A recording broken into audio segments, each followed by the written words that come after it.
एक समय की बात है। कृष्णपुर नाम की जगह में एक छोटी सी फैमिली रहती थी। उस फैमिली में बस 2 लोग रहते थे, कोमल और उसकी एक बेटी गुड्डी।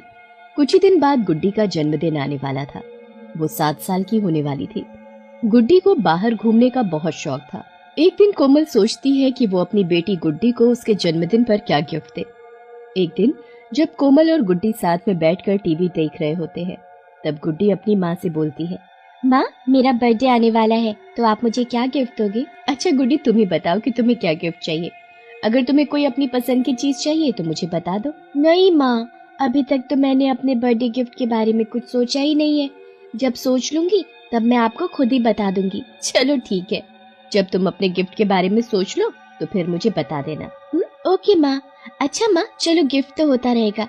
इस टाइम मुझे बहुत तेज वाली भूख लग रही है, जल्दी से आप मुझे खाना दे दो। इसके बाद कोमल गुड्डी के लिए खाना बनाने चली जाती है और खाने में गुड्डी की मनपसंद गोभी के पराठे बनाती है। अब मैं जल्दी से गुड्डी के लिए गोभी के पराठे बना देती हूँ। माँ, अब और कितनी देर में खाना दोगे आप? जल्दी दो, मुझे बहुत तेज भूख लग रही है। हाँ, बस 2 मिनट और, अभी ला रही हूँ खाना। फिर कोमल गुड्डी के लिए गर्मा गर्म गोभी के पराठे लेकर आती है। ये लो, तुम्हारे मनपसंद गोभी के पराठे हाजिर है। क्या माँ, आपने मेरे लिए गोभी के पराठे बनाए हैं? हाँ बेटा, तुम्हारे लिए ही बनाए हैं। इसी तरह दिन बीत जाते हैं और कुछ ही दिन बाद गुड्डी के बर्थडे को बस एक दिन बाकी होता है। कोमल भी सोच लेती है कि वो गुड्डी को क्या गिफ्ट देगी और वो गुड्डी के पास जाती है। हाँ, तो मैंने सोच लिया कि मैं तुम्हें तुम्हारे जन्मदिन पर क्या दूंगी। बताओ ना माँ, आप क्या दोगे मुझे? तुम्हें घूमने का इतना शौक है तो कल हम सब 2 दिन के लिए जयपुर जा रहे हैं। अरे वाह, ये तो सबसे अच्छा गिफ्ट है माँ। अगले दिन ही गुड्डी का बर्थडे होता है, इसलिए कोमल एक रात पहले ही सारी पैकिंग कर देती है और फिर सब सो जाते हैं। सुबह हो जाती है। ओहो, कितना लेट हो गया, आज तो गुड्डी का बर्थडे है।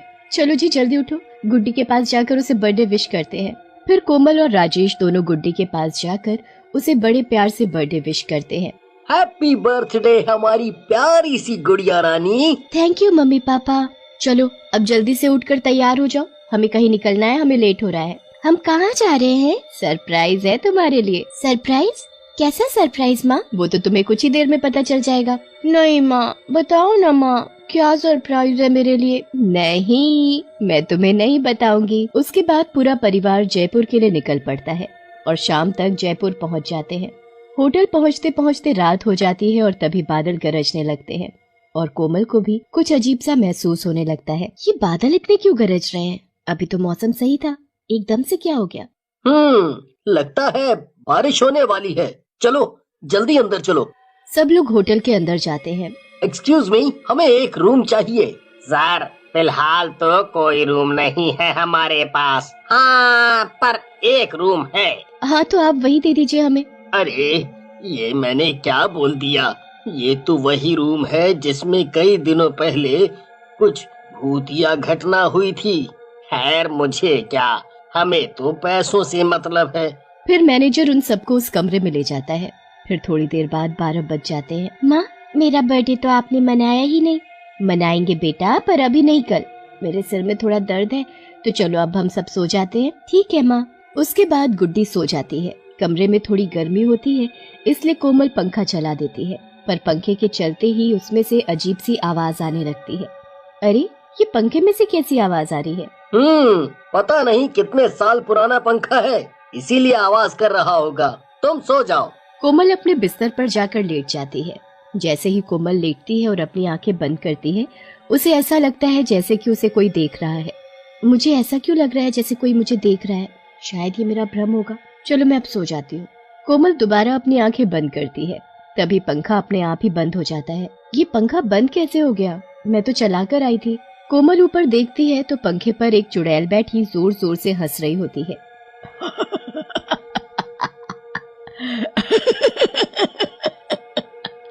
चुड़ैल, चुड़ैल!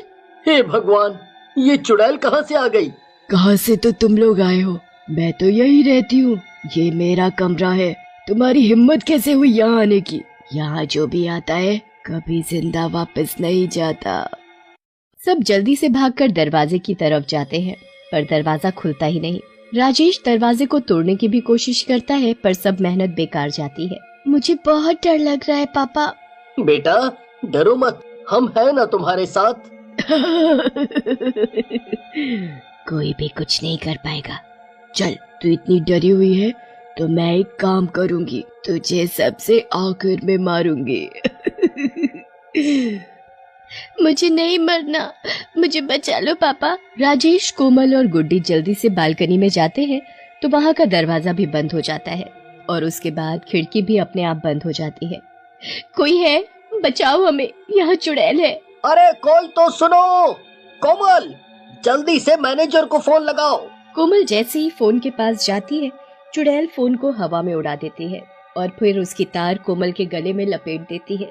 बचाओ, बचाओ, मेरा मेरा दम घुट रहा है।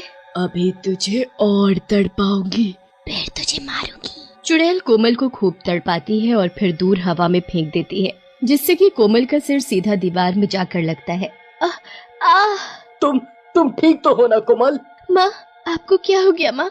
यहाँ से चलो ना पापा, मुझे बहुत डर लग रहा है। मुझे नहीं मनाना कोई जन्मदिन। छोड़ दो हमें, हमें मत मारो। हमने आखिर तुम्हारा क्या बिगाड़ा है? हमारी गलती क्या है? तुम्हारी गलती ये है कि तुम यहाँ आ गए, वो भी जन्मदिन मनाने।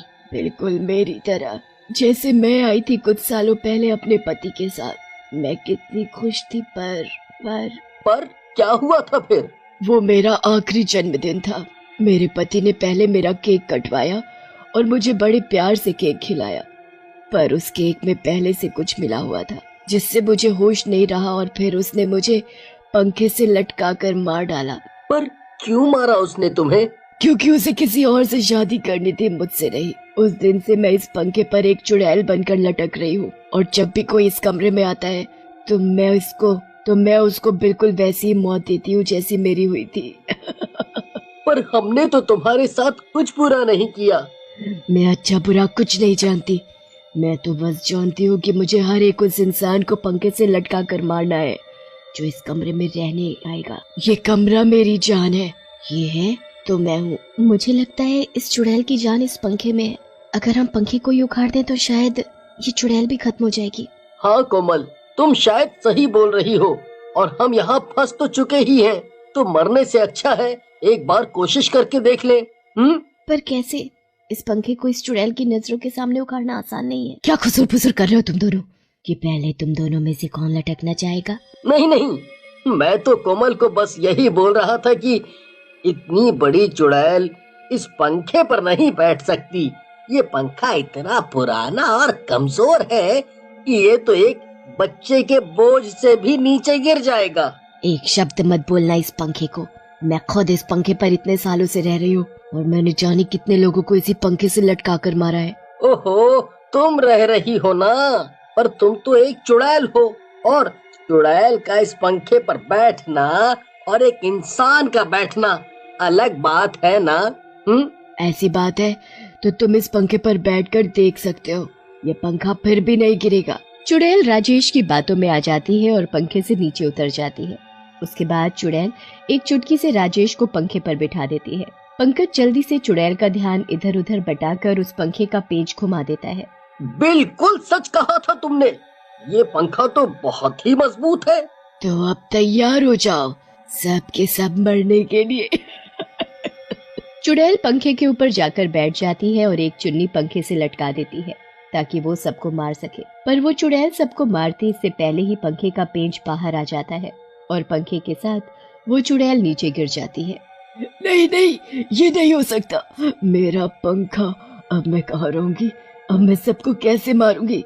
ये तुमने अच्छा नहीं किया। कमरे के दरवाजे और खिड़की खुद खुल जाते हैं और चुड़ैल उड़ते हुए सीधा खिड़की के बाहर निकल जाती है और हवा में कहीं गायब हो जाती है। उसके बाद वो कभी वापस नहीं आती।